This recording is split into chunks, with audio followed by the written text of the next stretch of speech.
In the world of manufacturing, precision is everything. A great design is only as good as its manufacturability.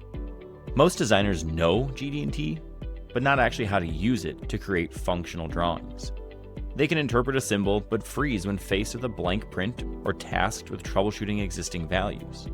Most are unsure where to start, what datums to choose, or how much tolerance to give a feature.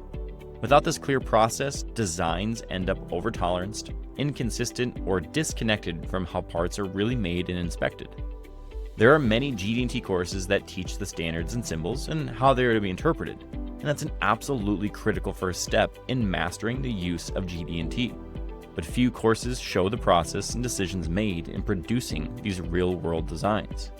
That's why we've created our GD&T Design Course. This course bridges that gap, building on the concepts from our fundamental and advanced programs.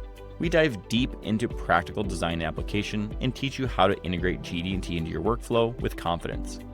From this course, you will learn the importance of how and why various controls are applied to a design. You will learn how to select datums, think through tolerance decisions, perform stack-up analyses with various worst-case boundaries, and balance function with manufacturability.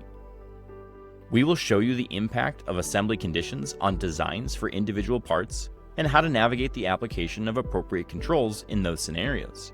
The design course has lessons curated specifically for those who create, check, or influence engineering drawings in any way. This course gives you the tools to apply GD&T on designs that work seamlessly from concept to production.